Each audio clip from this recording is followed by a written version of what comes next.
Plugging priests back into the church family. The next 45 minutes, we're in Rob's hands. Rob, you're on.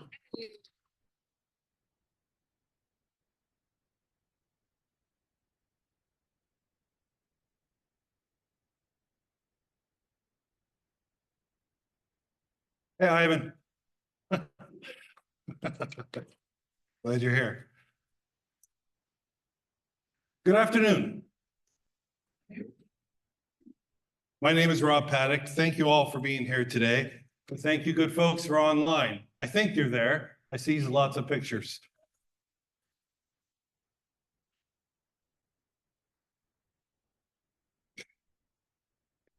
Plugging priests back into the church family. On my journey towards ordination, I have had some OMG moments. Moments where I have felt the weight and responsibility of God's plan for me. Moments of terror, really, of listening to what God is saying and then trying to follow wherever that leads. Now, when I started this research project, my goal was to fulfill my course requirements in order to get my Master of Divinity. But after spending time with the good folks who agreed to participate in this study, listening to their experiences with priests, both the good and the bad, this project became another important moment on my journey. The passion and dedication and absolute love these folks have for their church community was deeply inspiring. Today, our churches face challenges, to be sure, but those who belong to a church family still value their community and their relationships within that sacred family. In terms of a priest's role within the church community, the participants raised the bar for me. The value these folks placed on their priests and the importance of a priest within the communities is still incredibly high. Maybe different than years gone by, but still vitally important. The awesome responsibility a priest has for their congregation and the effect their actions have on those congregations is still important to those I have spoken with. Now, I'll get to the project details and findings shortly, but I wanted to let you know the impact this project has had on me and my journey towards ordination.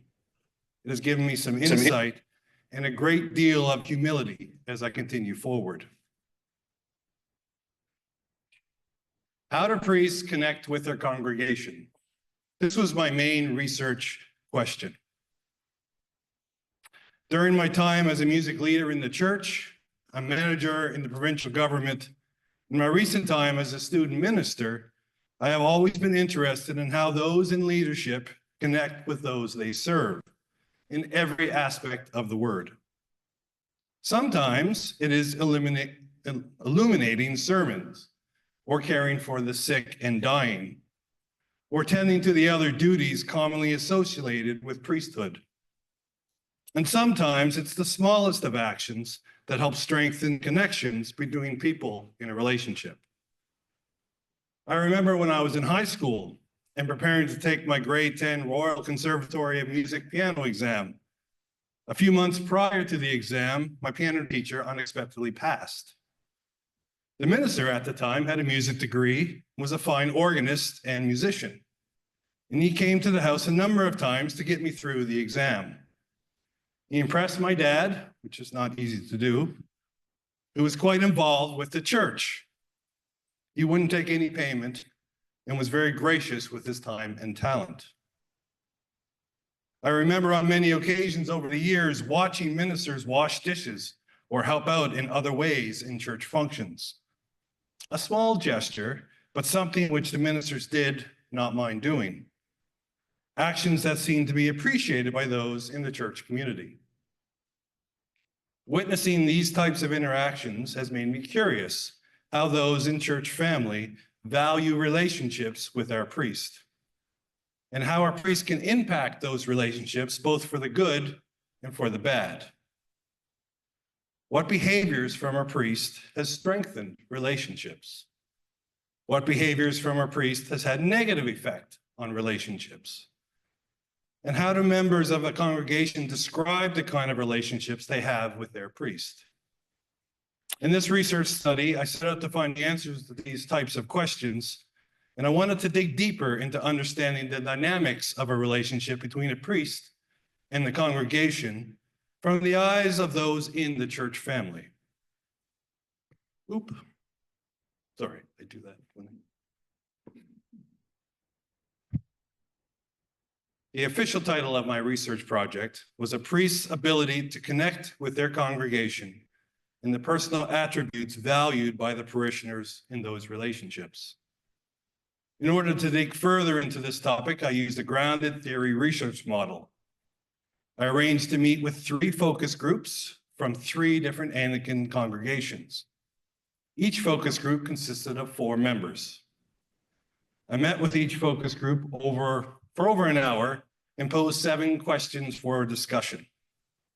I was seeking their lived experiences and opinions regarding how a priest has connected with them and with their congregations. I was looking for everything, the good, the bad, and of course, the ugly. And these good folks, that boom happened at the right moment. And these good folks didn't disappoint. They were just great. In each case, the hours zipped by, and I could have easily spent another hour with them. Now, after the focus groups were completed, I pored over the data and eventually saw a number of themes rise to the surface. My main research question generated a laundry list of ways or opportunities a priest can connect with those in the church family. Sermons and Bible studies were cited by each focus group. Not simply to say, give us good sermons and give us good Bible studies, but they were viewed by the participants as a way the priest could connect with their congregation. Sermons are not all about the priest, nor should they be, but it is a time when you get tidbits about a priest, especially when a priest is new to a parish. A sermon is also a time when the priest can connect the scriptures to the specific congregation they are preaching to. Knowing the congregation, speaking to them at their level, connecting the scriptures to their lives, all of this was seen as a powerful way for a priest to connect. They were not necessarily looking for the best sermon ever written, but a message tailored for the church community. One participant viewed sermons as a potential opportunity to bring their friends and non-churchgoers to a service. If a priest is unable to use that time to relate and connect with those in attendance, then this person wouldn't likely bring a friend. Bible studies were viewed in a similar way, where participants saw this as another way for a priest to connect, a time for the priest to relate scriptures to their individual and collective needs, a time outside of worship to connect in a small group setting. My participants valued a priest's interaction, both during weekly services and events, and also one-on-one. They valued a priest who shows interest in church members and a general interest in their individual lives.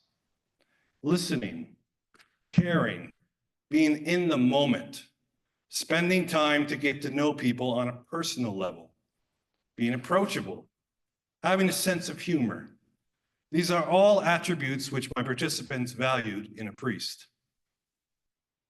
One of the members said something which is worth mentioning. This person valued a priest who was okay with you disagreeing with them. In unpacking that statement, it boiled down to having a type of relationship where both the priest and the church member felt comfortable enough to disagree on a topic without fear of reprisal or damage to the relationship. And that takes work. The expectation isn't to be BFFs with every single member, but to grow and foster positive relationships where everyone feels loved and encouraged and safe to share and say what they feel. Now, to illustrate the reverse effect of this attribute, there was an example given of a priest who got up and left the church meeting because somebody disagreed with them. The devastating effect on relationships with this kind of action is debilitating. It affects everyone present and everyone who hears about the incident. Visitation was seen as another way a priest connects, not just at a time of crisis, but taking a general interest in members and taking the time to connect one-on-one or with a family group.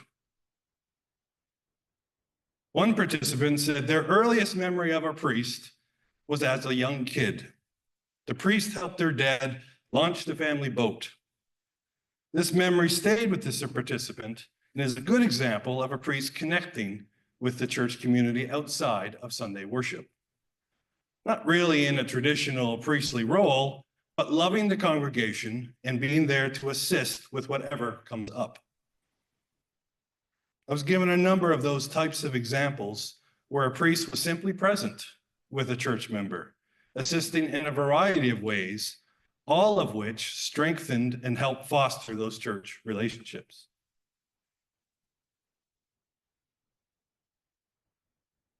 One of the questions I posed to the focus group asked to describe actions from a priest that had negative impacts on relationships. Now, I have I've been an enforcement officer and with the province of the provincial government for a couple of decades. People lie to me every day.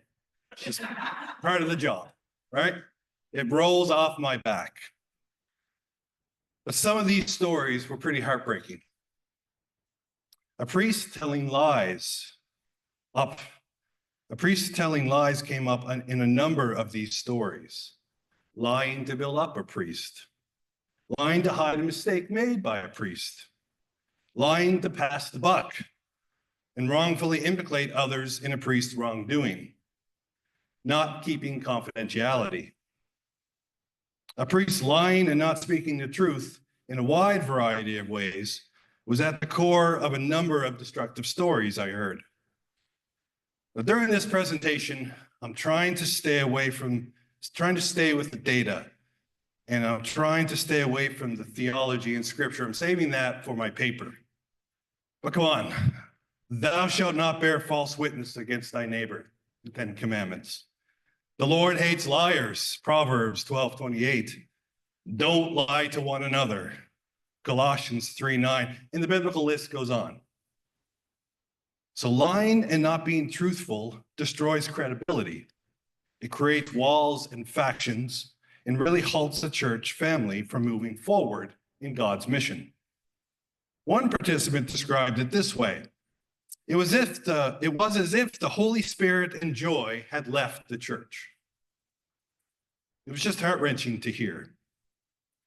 And not only is the relationships with the individual priest damaged, it took a long time for some of the participants to trust any other priest. The damage to relationships and to the church family is almost unmeasurable. Integrity was another attribute that came up. Those in a church family expect their priest to walk the walk, as one person explained. If a priest says one thing and does another, that behavior can have a devastating effect on relationships. I was told of a priest who was bad-mouthing members of the church family. That type of behavior is never acceptable for anybody, especially for a priest, who will eventually preach or pray on that subject. Now, it's fair to say my participants are okay if a priest makes a mistake.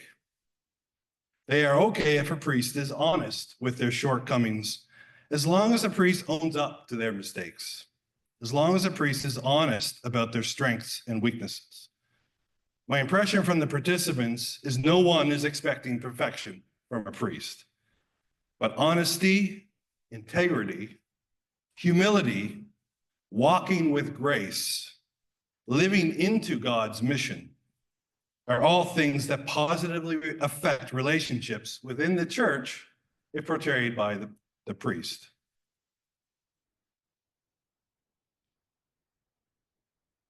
Self-awareness and the impact of a priest's behavior. So in a few stories told to me in these focus groups, there were examples of a priest not knowing the effect of their actions or behavior. One example was of a priest who tended to share a little too much from the pulpit. a few too many details about upcoming medical procedures, to the point of making some of the folks feel uncomfortable. It is in the same area as Barb's presentation we heard yesterday, where the clergy find their people. You don't find your people at the pulpit. Understanding how much is too much from the pulpit is something which I think all priests and everybody at the lectern should reflect on. Some of the examples were seemingly small incidents, but really had a large effect on the church family. A student minister was asked to sweep the floor during a church event one time. The response was, "That's not my job." Okay. Thank you. Refusing a simple task and ask damaged that student's credibility. It damaged the student's reputation within that church community. There was an example of a priest visiting and staying so long they were there for 2 meals.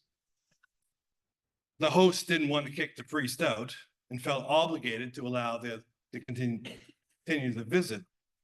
But the story emphasizes the need for a priest to recognize appropriate and common sense behavior. There was an example of a priest not recognizing strengths in the volunteers from the church community, not offering encouragement when a volunteer has done some amazing work, not including some folks within the church, but always focusing on a select few in that church family. These kinds of behaviors were seen as negative attributes from my participants, especially when encouragement, inclusion, and celebration is such an easy behavior to promote.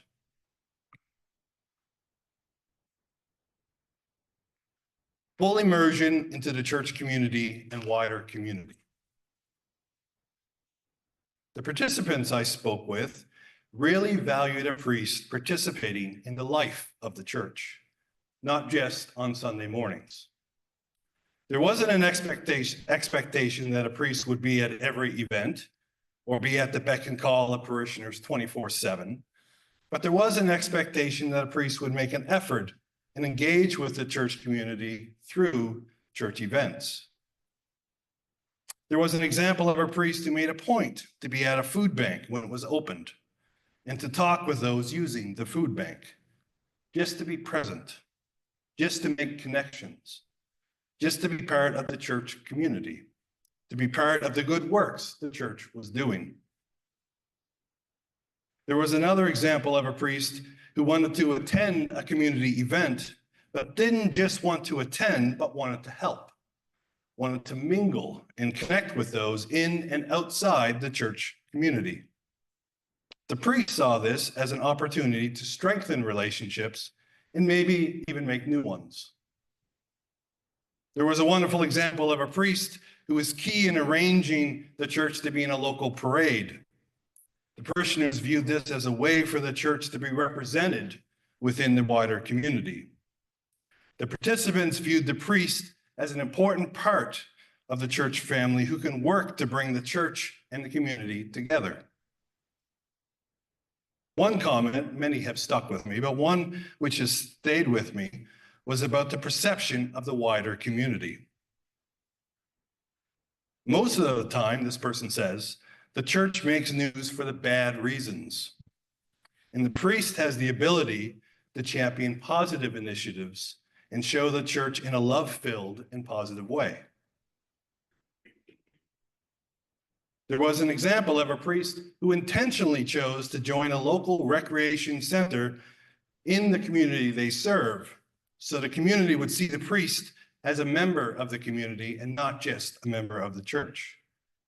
This kind of behavior, a priest wanting to engage with those outside the church family, was seen as moving the mission of the church forward. One participant went so far as to say, if there is no relationship with the priest and the wider community, there's no mission in the church. Found that a very powerful statement from one of the participants. That really shows the value parishioners place on good, healthy, positive relationships with their priest.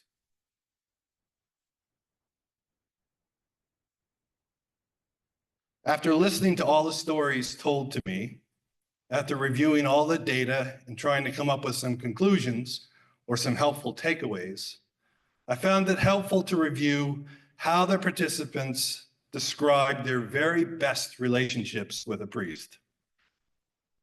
A comfortable relationship, able to discuss anything and everything. A respectful relationship. A trusting relationship. An honest relationship. Like a member of the family, this came up a lot. Like a friend, this also came up a lot. A right relationship. A holy relationship. And these good folks were describing relationships they've had with priests. One member talked about a priest stepping in after a loss when they were young and providing mentorship and guidance and creating a relationship similar to a beloved teacher. This is what I meant when I said these good folks raised the bar for me. All of these type of relationships seem wonderful to me. They seem attainable, but they require a lot of effort and a lot of love and a lot of commitment on the part of the priest. It was mentioned a number of times that these relationships are a two-way street, and both the priest and the members of the congregation each have responsibilities. The participants are looking for priests who will do more than the bare minimum, who are flexible with their time, who are willing to join the church family and be a part of their community, who are willing to spend time on relationships and be more than just a face on Sunday morning. Now, on the spectrum of doing just enough to satisfy the terms of the covenant and going 1,000 miles an hour all the time, they are looking for a priest somewhere in the middle. A priest who loves and cares for the church community and will go that extra mile when needed. They are looking for a priest who is there because the priest feels God's call to their family. One participant who was a nurse drew a parallel to their own work commitments and ministry. There have been times, many times, when they had to come in on their day off. There have been many times when a patient in their care has taken a turn for the worse and they had to stay late or do things out of their regular routine. That is part of being a nurse, this person said. And nurses accept that reality. I think a similar measure is applied to those in ministry. It is a calling. It is a choice to follow God wherever that leads. As I stated at the beginning of this presentation, I am moving towards ordination. If God calls me to a parish, I see this research as invaluable information. Seeing the values from the perspective of a church member, understanding a bit more the importance of a priest within the church family, even hearing about some of the negative behavior observed, elevates the importance of relationships within the church family. The actions of a priest matters. The behavior of priests matter. The importance of a priest understanding their role within the church is still very important. If God is truly calling me to parish life, these stories and lessons can only help with that calling. My hope is God plugs me into a church family and says, there you go, Rob, go have some fun. Thank you all for listening.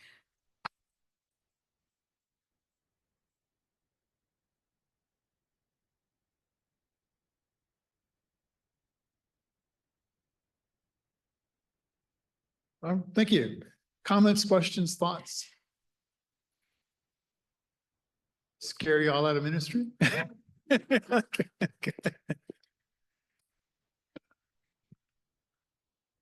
Hi, Rob. You named a really complicated pastoral situation there for as many of us might be entering new ministries as we're coming to the end of our student career. That complicated pastoral situation being a damaged relationship with a priest in the past. How do we go into new situations and respond to congregations that have experienced that kind of hurt? That's a very good question. And the only The only example I can really give is from my work life and from as a music minister. Sometimes I would go into, if you ever get a call from the executive director for coffee, you're either in trouble or they want you to do something. Just know that in government. So I've gone to places where there have been a toxic workplace or a toxic thing happening. And sometimes I think everyone deals with that differently. Sometimes I think it's better not to know. I went into one situation where I didn't really know what had happened. And I just kind of went along and did my work. And hindsight's 2020, and the conversations I had after about 6 months knowing what the situation was, those conversations made a bit more sense. I think there's lots of resources around today for folks in the Anglican world. There's lots of facilitators around these days. There's lots of people that resources you can go to. I think it's, in one respect, it's better not to know. If you're a half decent person and you go in and you love your people and you try best, I think it might take 6 months or may take longer.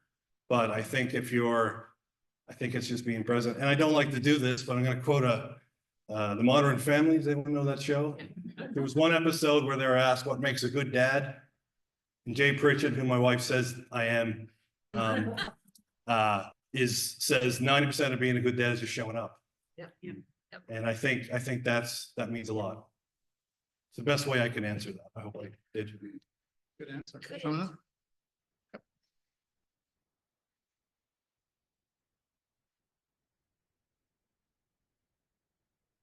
Rob, I'm curious whether any of your participants, you named earlier in your presentation their unease with oversharing, specifically from the pulpit, but I think that's probably generalized, but also their desire for their priest to be a member of the family or friend. There's some healthy boundary stuff kind of going on there, and I'm curious whether any of your participants were able to name where that healthy boundary is, or that even that there should be that. Right, and that was in the discussions with, if I remember, at least 2 of the groups, maybe all 3. And I think to kind of answer your question, that was everyone in the focus groups knew about, priests need their time off. Priests need, they're not going to be your BFFs with everybody. There are boundaries, healthy. I don't like the word boundary. I prefer, it's different for each person, I think. And it's different for each, I might be less comfortable with something that maybe Jane is more comfortable with. And just in that circumstance, I think everyone recognizes that there are those kind of limitations, but I don't know if they talked about it being like a strict rule. I've broken all the strict rules in my life. That's the problem with me in strict rules. Now, HR department just doesn't like me very much because I break all the rules. I solve the problems, but when there's staunch rules, I kind of bend them a little bit. So I always have a problem with staunch kind of rules. That's probably just me, not the participants. Sorry if the bishop is here, I think. Yeah.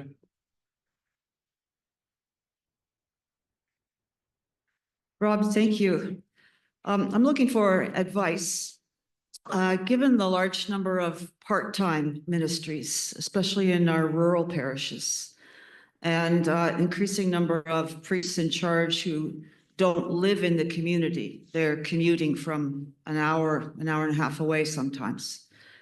Do you have any advice for the clergy and the parishes as they strike agreements in these situations?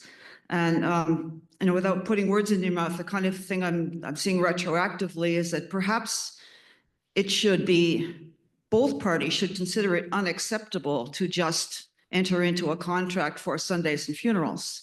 Maybe the diocese, the church should be insisting on at least one day of presence of some sort in the parish. And we don't do anything like that now. I'd really like to hear your advice on that. Well, it was mentioned a couple of priests in charge. And I don't think I think impressing people and helping them isn't a lot of effort. You know, if you're in a part-time situation, there likely isn't going to be something every day in the church if it's a part-time situation. But showing up maybe a little bit more rather than what you would normally do as a full-time goes miles. And they praise their priests in charge for doing that. And I think having those discussions when you land there is important. I think having realistic discussions. You know, there are some priests that have two vocations. So if there may be part-time in a church and part-time in something else. So I think having those real discussions, it's one of those things, you know, people are still going to die. People are still going to get sick. And you're still going to get those phone calls in the middle of the night if you're 50% or not. Maybe developing a team if you're in part-time ministry is the way to go. I've learned the hard way that I really need a good reason to say no. There's times when you can say no, but I really need a good reason, just not, I don't feel like doing it today. And I think that is more where our conversations went. To answer your question further, I think having those discussions with the good folks in the parish is probably the first place to start. And having real expectations is probably a way. I don't know if that answers you or not. Sure can. I guess I've been the priest in charge of half a dozen places at this point. And my experience has been that the parishes are increasingly desperate to get anybody to come on Sundays, that they're very hesitant. They have been hesitant to drive what to me would be reasonable expectations. And I'm not even at the halftime. I'm at the Sundays plus paperwork level of engagement, right? And I have come to think from my own experience and now consolidated through your work here and your talk that the diocese should not allow a situation in which somebody drives down there for Sundays only. If they're going to call that a priest in charge, they should insist on one day at least of presence in the community. So I'm coming at it, you know, saying that the low end right now of engagement is extremely low in the Anglican world. And I think there's a role for the church to demand more, because the lay folks in the parish find it very hard to do that, because there's so many parishes with their hands up right now. You know, we just got yet another email saying, is anybody free to go anywhere for Easter? And so there's lots of need. And the parishes, I don't think, are going to be the assertive ones, but I really think the church should do something.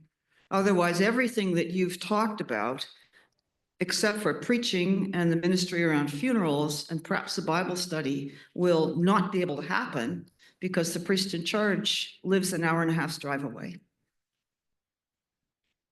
If I'm foolish enough to do this degree again, I'll do that project. That's a great project, I think.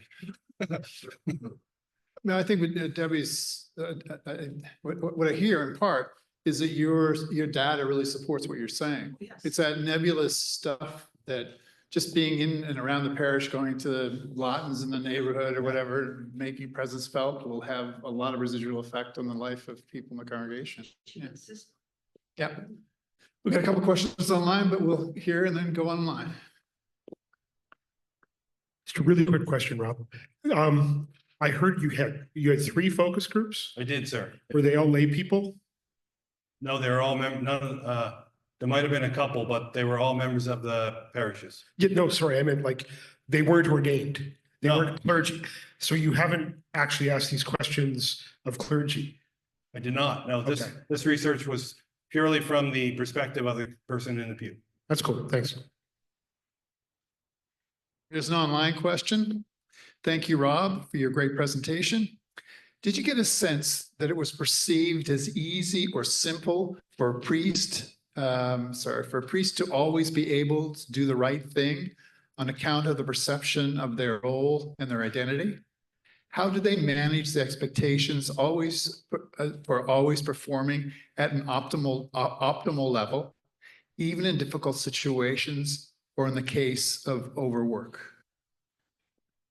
So I don't think, my impression is that nobody thinks being a priest is easy. And I don't think any of my participants would say doing the right thing all the time is an easy task.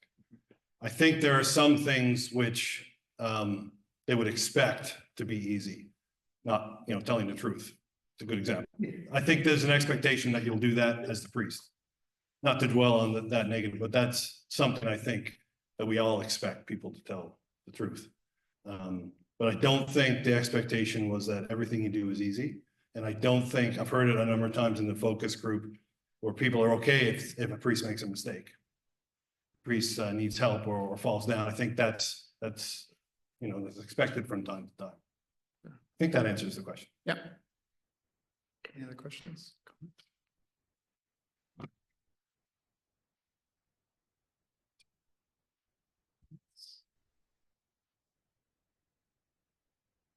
So one of the questions that I had, actually, so anecdotally, I sit at AST, I actually got telephone calls from parishioners, people I knew, who were really deeply concerned about the fact their priest lied. Right? So they were wondering if there's an ethical protocol or what they should do because they have absolutely lost confidence in the priest. And they've also, the same person in this particular case was concerned about the fact that the priest plagiarized regularly. Do you want to comment on? Yeah, so both of those things came up in in the focus groups, to some degree in all three of them. And I think if there's a willingness for both sides to get together and sort it out, if there's a desire from both the priest and the good folks in the pews to sort it out and move forward, I think there's a possibility that you can. Coming back from bold-faced lying is a tricky thing to do. It's and I would say it doesn't happen a lot. And I'm basing that on outside of the church kind of work that I do. There was one example where there was one party who didn't want to come to the table to discuss it. And I think if that happens, there's not much you can do.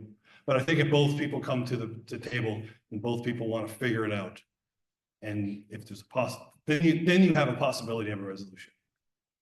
I don't think it makes a resolution, firm, but I think there's a possibility. Any other questions? Okay, so let me say two things. I want to say thanks so much. I was really intrigued by this. So again, as a professor of pastoral theology here over the years, many of our graduates have come back to me and said, Jody, you don't teach us about this stuff. And I say, no, I can't do that. And what I was really excited about around Rob's project was, this is the stuff that you got to pay attention. We all have to pay attention to: honesty, integrity, spending time with people, being in their presence, doing dishes pays off. And Rob's entry to this was the chainsaw incident, right? Do you want to talk about the chainsaw incident? Sure. So in one of my placements, I went to church one day after a storm and I just threw my saws. I work for natural resources, so it's not Chainsaw Massacre, it's a tool that I use. So there was a couple of small little trees that were just down, so I just zipped them up. It took 15 minutes or whatever. And people thought that was great. Nobody could probably tell you what I preached that day, but they knew that I cut down the trees, and that just gave dividends. Yeah. Yeah. Absolutely. Is that great? I mean, so remember, keep a chainsaw in your trunk. You never know what it's going to get. Did you have a question, Blaine? Said know how to use the chainsaw. Yeah. Take a lesson too. So we're going to thank Rob. Yeah, sorry. Mavis, question? You're chopping down the trees without being asked prompted me to think about other skills that any clergy has different types, and if they're used within their church, it's appreciated. I'm wondering if the idea of music, you've got a musical background, you've got your grade 10 piano, and wondering if there ever came up about if priests also were involved in any way in the music, if that's acceptable, if that's a positive. Right. I can definitely speak to that from my personal experiences. That hasn't come up in the research, But I can tell you what I think, if that's okay. So there's sort of two schools of thought, right? If you're a priest and you also happen to be a musician, you should be a priest. Shouldn't touch the music. You should let somebody else do the music. And you should be a priest. That's one way of thinking. I said earlier that I need a real good reason to say no.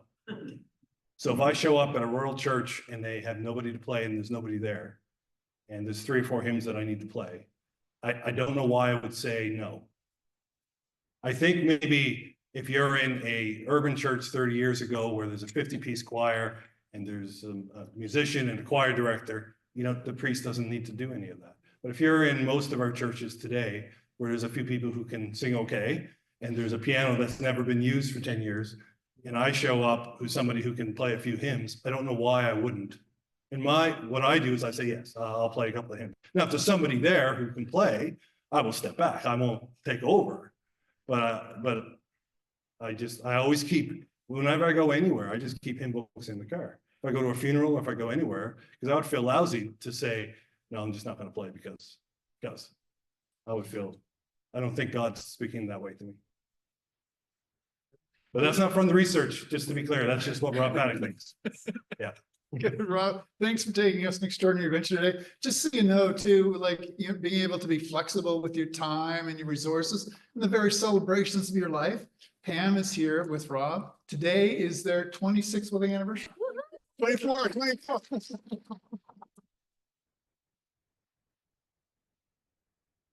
So can you think of a better thing to do than to be here with each other? Exactly. Pam, thanks for being here. Rob, well done. Thank you for this great adventure. Well done.